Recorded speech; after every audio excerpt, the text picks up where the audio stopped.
1 model Innova ആയിരുന്നു. ഇത് type 4ലേക്ക് ഇപ്പോൾ കൺവേർട്ട് ചെയ്തു. പക്ഷെ പെയിന്റിങ് തുടങ്ങിയുള്ള വീഡിയോസും കാര്യങ്ങളൊക്കെ നമ്മളിപ്പോൾ എടുക്കാൻ പോകുന്നത്. അപ്പോൾ ഇവിടെ നിന്ന് തുടങ്ങി നമുക്ക് ടൈപ്പ് 4 കൺവേർഷൻ ഫുൾ സെറ്റിംഗ് വരെ നമുക്ക് ഈ ഒരു വീഡിയോയിൽ കാണാനായിട്ട് സാധിക്കും കേട്ടോ. അപ്പോൾ നമ്മളിതിൽ അടിക്കാൻ പോണ കളർ എന്ന് പറയുന്നത് പോളോ റെഡാണ് അടിക്കാൻ പോണ കളർ. ഇപ്പോൾ നമ്മൾ അടിച്ചിരിക്കുന്ന കോട്ട് എന്ന് പറഞ്ഞാൽ അണ്ടർ കോട്ടാണ്. ഇതിക്ക് മുമ്പ് നമ്മൾ ചെയ്ത കാര്യങ്ങൾ ബോഡി ഷേപ്പിംഗ് ചെയ്തു, അതിനുശേഷം 2K പ്രൈമർ അപ്ലൈ ചെയ്തു, അതിനുശേഷമാണ് ഈ അണ്ടർ കോട്ട് അടിച്ചിരിക്കുന്നത് കേട്ടോ. ഓക്കെ, അപ്പോൾ നമ്മളിപ്പോൾ ഇനിയിപ്പോൾ ഇതുമ്പോൾ പോളോ റെഡിൻ്റെ ബേസ് അടിച്ച് ക്ലിയർ അടിക്കുക ആ ഒരു രീതിയിലാണ് നമ്മളിവിടെ ചെയ്യുന്നത്. അപ്പോൾ ബേസ് ഇപ്പോൾ അടിക്കാനായിട്ട് പോകുന്നത് കേട്ടോ.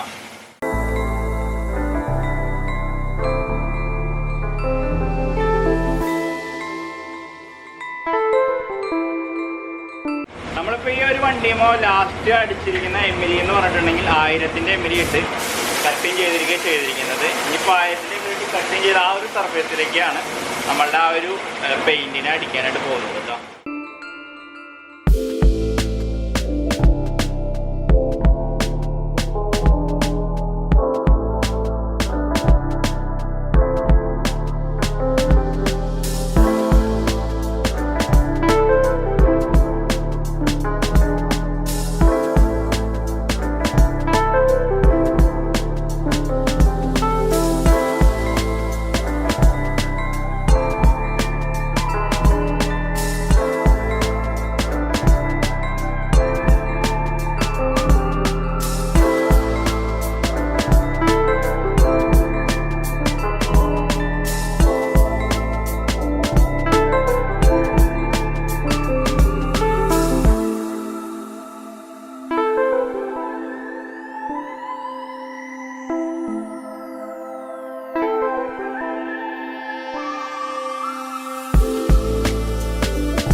വണ്ടിയുടെ ബേസ് കോട്ട് ഫുള്ളായിട്ട് തന്നെ കഴിഞ്ഞിട്ടുണ്ട്. ഇപ്പോൾ നമ്മളിത് ബ്ലാക്ക് ആൻഡ് റെഡ് കോമ്പോയിലാണ് ചെയ്യണത്. എന്നാൽ റൂഫ് ബ്ലാക്ക് അല്ല, സൈഡിൽ വരുന്ന ഈ ഒരു പാനലുകൾ നമ്മൾ ബ്ലാക്കാണ് അടിച്ചിരിക്കുന്നത്. അത് നമ്മൾ ബേസ് തന്നെ അടിച്ചിരിക്കുന്നത്. ഇതിന് ശേഷമാണ് നമ്മളിത് ഫുള്ളായിട്ട് തന്നെ ക്ലിയർ കോട്ട് അടിക്കും. ക്യാപ്സിയുടെ പെയിൻ്റാണ് നമ്മൾ യൂസ് ചെയ്തിരിക്കുന്നത്. ഓക്കെ, അപ്പോൾ നമ്മളുടെ ഈ ഒരു വണ്ടി ഇപ്പോൾ പെയിൻറ്റിങ് കാര്യങ്ങളും കംപ്ലീറ്റ് ആയി നിൽക്കുകയാണ്. ഈ ഇതുമയാണ് ക്ലിയർ കോട്ടും കാര്യങ്ങളെല്ലാം വരുന്നത് കേട്ടോ.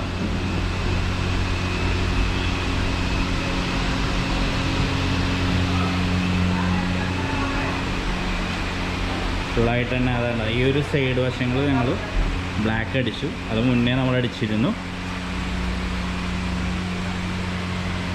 ഇതിന് ശേഷം ഇതുമ്പോൾ നമ്മൾ 2 കോട്ട് ക്ലിയർ കോട്ട് ക്യാപ്സിയുടെ ക്ലിയർ ഫുള്ളായിട്ട് തന്നെ വരും കേട്ടോ.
ഏതൊരു വണ്ടിയും പെയിൻറ്റിങ് ചെയ്യുമ്പോഴും അതിൻ്റെ ഗ്ലോ ഫിനിഷിങ് നമ്മൾ എപ്പോഴും നിലനിർത്തി തന്നെ വേണം.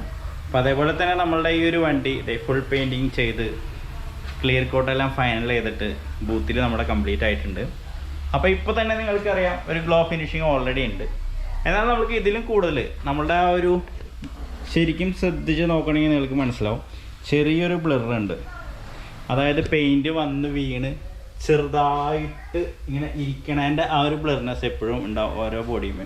അപ്പോൾ അത് നമ്മൾ മാറ്റാനായിട്ട് നമ്മൾ ഈ ഒരു ബോഡി ഇത്ര നമ്മൾ ഫൈനൽ ചെയ്തിട്ടുള്ള ഈ ഒരു ബോഡി നമ്മളിനി കട്ടിങ് പോളിഷിലേക്കാണ് പോണത് കേട്ടോ. ഓക്കെ, അങ്ങനെ നമ്മളുടെ ഇന്നോവയുടെ ഫുൾ പെയിൻറ്റിങ് കാര്യങ്ങളെല്ലാം കംപ്ലീറ്റ് ആയിരിക്കുകയാണ്. ക്ലിയർ കോട്ട് കംപ്ലീറ്റ് ആയി. ഇനി നമ്മൾ ഇതിൻ്റെ കട്ടിങ് പോളിഷ് സെക്ഷനിലേക്കാണ് പോണത്. അതേപോലെ തന്നെ ടൈപ്പ് 4ൻ്റെ സെറ്റിങ്ങിലേക്കും കൂടിയാണ് ഈ ഒരു വണ്ടി ഇനി പോകാൻ പോകുന്നത് കേട്ടോ. നമ്മളുടെ ഒരു സിൽവർ വണ്ടിയായിരുന്ന വണ്ടി റെഡ് കളറിലേക്ക് ചേഞ്ച് ചെയ്തു. നമ്മൾ ഏതൊരു വണ്ടിയും കളർ ചേഞ്ച് ചെയ്യുമ്പോൾ അത് ആർ സിയിലും ചേഞ്ച് ചെയ്യണം. നിർബന്ധമായിട്ട് നിങ്ങൾ ആർ സിയിൽ ഇതിൻ്റെ കളർ ചേഞ്ച് ചെയ്യേണ്ടതാണ്. അതിന് വേണ്ടിയിട്ടൊന്നുമില്ല, ഒരു ഏജൻറ്റിനെ ഏൽപ്പിക്കണമെങ്കിൽ ചെയ്യും. അതല്ലെങ്കിൽ പിന്നെ നമ്മൾ ആർ ടി ഐ പോയിട്ട് എൻ്റെ വണ്ടിയുടെ കളർ ഇന്ന കളറായിരുന്നു, ആ കളർ ഇന്ന കളറിലേക്ക് ചേഞ്ച് ചെയ്തു എന്നുള്ളൊരു അപേക്ഷ വെച്ചിട്ടുണ്ടെങ്കിൽ നിങ്ങൾക്ക് 15 ദിവസത്തിനുള്ളിൽ പേപ്പർ ചേഞ്ച് ചെയ്ത് കിട്ടാവുന്നതാണ് കേട്ടോ. ഓക്കെ, അതെന്തായാലും നിർബന്ധമായിട്ടും ചെയ്തിരിക്കണം എല്ലാവരും. അപ്പോൾ നമ്മൾക്ക് ഇതിൻ്റെ ബാക്കി വർക്കിലേക്ക് പോകാം.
വണ്ടി ഡെലിവറി ആയി.